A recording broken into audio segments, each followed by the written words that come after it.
Bonjour à tous. Oui, effectivement, Manu m'a demandé si je pouvais apporter un témoignage par rapport à un temps on va dire, de maladie que j'ai passé et la façon dont le Seigneur m'a permis de passer ces temps vraiment pour moi de façon surnaturelle. Donc en fait, il y a 4 ans, euh, j'ai passé un scanner, voilà, un petit peu de contrôle parce que ça faisait plusieurs années que j'avais perdu l'odorat.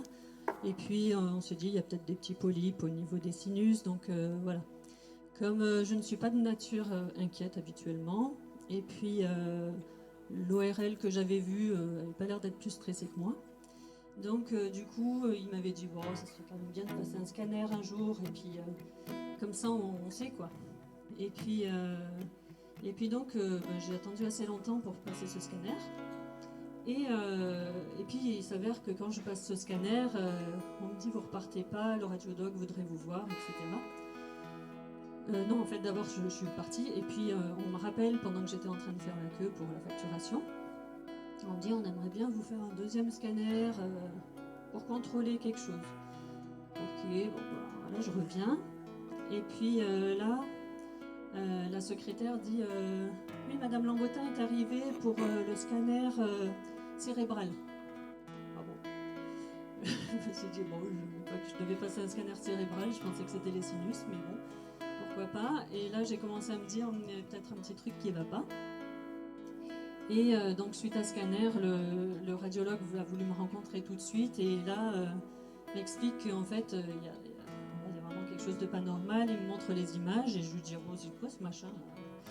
Il me dit, ben justement, ça c'est quelque chose qui va pas du tout, et donc j'avais en fait une tumeur là en plein milieu, posée effectivement sur le scanner. Même quand on ne sait pas lire les images de scanner, on ne pouvait pas le rater quoi. Donc j'avais une grosse boule d'à peu près 4 cm placée vraiment là en plein milieu de la tête.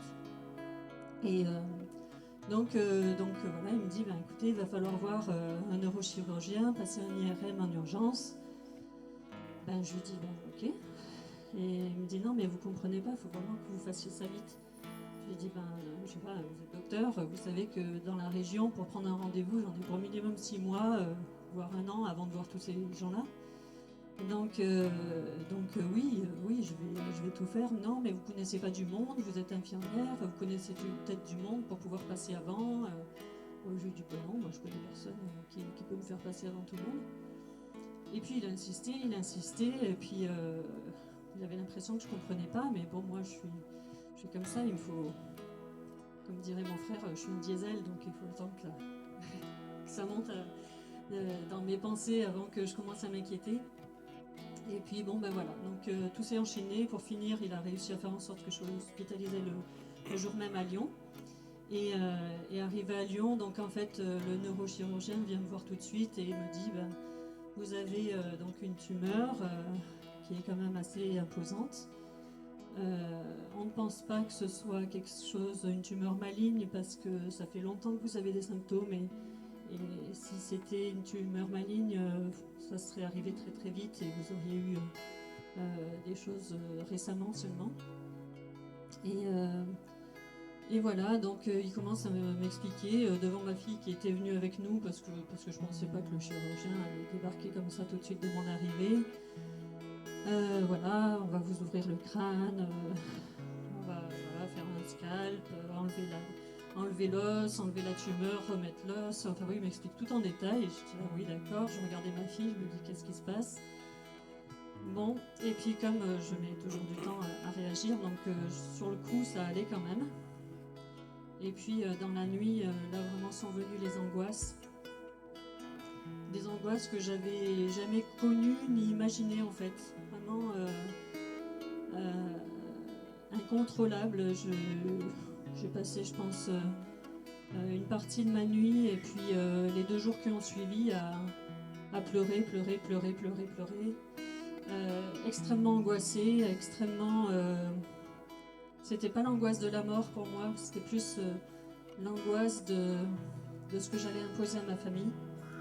Euh, Si jamais je m'en remettais pas, ben du coup, laisser des enfants, enfin 4 enfants comme ça, mon mari, c'était vraiment quelque chose que je me disais, non mais Seigneur, je sais que c'est arrivé à d'autres familles, et puis voilà, pourquoi est-ce que toi tu passerais à côté mais c'était vraiment ça qui m'angoissait, ou alors, voilà, quand on est infirmière, on sait qu'un syndrome frontal, en fait, en gros, les gens qui, quand on dit qu'ils sont un peu neuneux, quoi.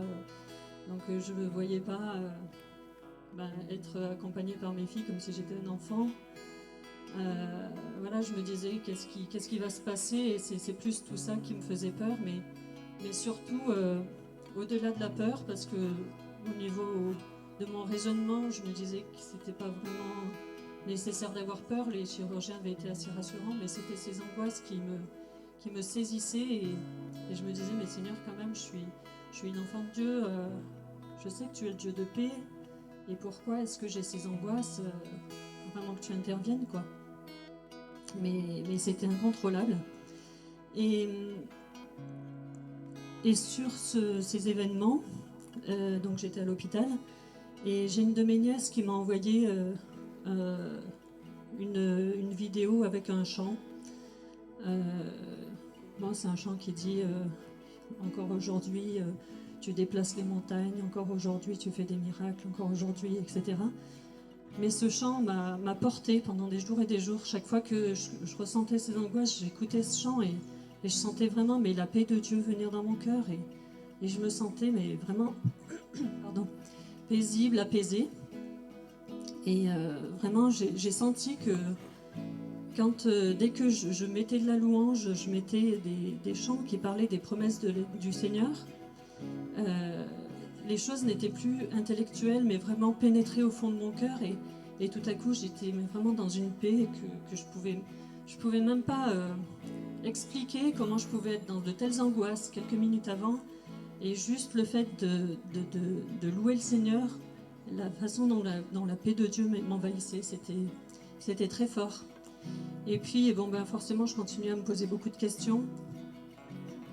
Et puis, un matin, je lisais ma Bible, et puis je me disais, Seigneur, je lis la Bible, mais j'avoue qu'il n'y a pas grand-chose qui rentre dans ma tête, parce que mes pensées étaient préoccupées. Et donc, j'étais en train de lire la Bible, et le chirurgien arrive dans la chambre pour me réexpliquer un petit peu l'opération, répondre aux questions, etc. Et donc, il m'explique toute la façon dont il va faire l'opération. Alors, je sais qu'il y a des personnes un peu sensibles qui n'aiment pas entendre ces choses, mais pour moi, c'est vraiment la chose qui m'a énormément parlé, et la façon dont le Seigneur m'a parlé, en fait. Donc, je vais quand même l'expliquer. C'est-à-dire que, au-delà du fait de comment il allait faire pour opérer, la tumeur avait totalement écrasé le haut de mes sinus, et donc c'était en train de s'affaisser, d'appuyer. Et donc il m'a expliqué que pendant l'opération, il allait devoir tout reconstruire, les sinus, et faire comme un mur de protection. Et là il me dit, mais vous savez, c'est très simple en fait, hein, c'est de la maçonnerie, on met de l'enduit, du ciment, du je sais pas quoi, on met des briques, et voilà, il faut que ça colmate, et il faut que ça reste étanche. Voilà, en gros, il faut que ça reste étanche, il ne faut pas que le liquide céphalorachidien puisse passer au niveau des sinus. Donc voilà, on va faire du ciment. Voilà, il m'explique tout ça. Ok, c'était très clair. Donc il sort de la chambre, et là je continue ma lecture. Et je vous disais, ce qui me faisait très peur, c'était vraiment le fait de perdre... Enfin, je ne sais pas comment l'exprimer, c'est pas l'intelligence, mais de devenir complètement débile, en fait, hein, tout simplement, de perdre la raison, enfin, pas dans des délires, mais dans le sens de redevenir comme un tout petit enfant qui ne sait pas se prendre en charge, quoi. Et donc, quelque part, d'être limité. Et donc, je continue ma lecture, et là, tout de suite, dès qu'il est sorti de la chambre, j'en étais en fait dans ma lecture un verset qui dit « Le jour où l'on reconstruira tes murs, tes limites seront reculées. » Et là j'ai dit « Waouh, Seigneur, tu sais exactement, franchement, que j'arrive juste à ce verset, à ce moment-là. » Pour moi c'était vraiment tu as peut-être des limites aujourd'hui, tu crois qu'on va te reprendre ce que tu as déjà, mais sache que le jour où on va reconstruire tes murs, et pour moi c'était clair, quoi, il venait de m'expliquer avec des mots de construction, et qu'ils allaient tout reconstruire, et que ce jour-là, mes limites n'allaient pas devenir plus petites, mais que ça allait être reculé, et que j'allais pas perdre ce que le Seigneur m'avait déjà donné. Et vraiment, ça a été pour moi la parole de Dieu qui m'a donné de pouvoir être totalement dans la paix. Alors, c'est sûr que voilà, les soins, les traitements, il a fallu les vivre. Moi, aujourd'hui, d'ailleurs, même à ce moment-là, je me considérais comme chanceuse parce que c'est vrai que quand on est hospitalisé à neuro, on voit des choses autour de nous qui peuvent faire peur. Et je sais que le Seigneur a eu sa main sur moi. J'avais aucun symptôme. J'ai fait ce truc, ce scanner, vraiment pour dire de le faire, parce que je me suis dit qu'il faudra que je le fasse un jour. Et en même temps, c'était le moment. C'était le bon moment pour le faire. Et ça a permis de soigner ce qu'il y avait à soigner. Et vraiment, le Seigneur a été avec moi jour après jour. Et dans les temps qui ont suivi l'opération, le Seigneur m'avait dit clairement, je t'ai parlé, mais arrête de chercher à te rassurer d'une façon ou d'une autre, parce que fais-moi confiance. Et c'est vrai que quand on passe par quelque maladie que ce soit, la première chose qu'on a envie de faire, c'est d'aller voir sur Internet comment les autres ils s'en sont sortis. Est-ce que vraiment c'est vrai ce que dit le chirurgien? Est-ce que le chirurgien c'est un gars qui est connu? Est-ce que c'est... etc. Et j'avais envie d'aller voir, mais bon, vraiment le Seigneur m'avait parlé clairement en me disant moi je t'ai parlé, je te dis que voilà, je vais te donner d'avoir tes limites qui vont être repoussées. Il m'a rappelé aussi un autre verset qu'il m'avait donné dans mon enfance, comme quoi il me protégerait comme un sceau parce qu'il m'avait choisi. Et c'est quelque chose qu'il m'a rappelé à ce moment-là. Et voilà, et puis le temps passe, et puis j'étais chez moi, puis je me disais, c'est quand même bizarre cette tumeur. Et j'avais envie de savoir à quoi ça ressemblait, tout simplement, d'avoir une image pour savoir à quoi ça ressemblait. Donc j'ai commencé à regarder sur Internet à quoi ça ressemblait. Je n'ai pas trouvé, mais du coup, ne trouvant pas l'image, j'ai trouvé plein de forums de discussions sur des gens qui ont vécu le même genre d'opération. Et qui disent oui, ça s'est bien passé, tout ça, mais par contre, un an après, il m'est arrivé ça. Et puis l'autre aussi, puis l'autre aussi, puis l'autre aussi. Et là, tout à coup, j'ai senti la peur qui revenait, de me dire, comme des pensées qui me venaient, qui me disaient non, mais là, tu vois, ça s'est bien passé, mais tu vas voir. Tu vas voir, un jour, tu t'y attendras pas, et puis tout à coup, boum, tu vas commencer. Alors, ça parlait de dépression, ça parlait de plein de choses. Et je me disais, non, mais le Seigneur, il m'a dit des choses, donc ça va.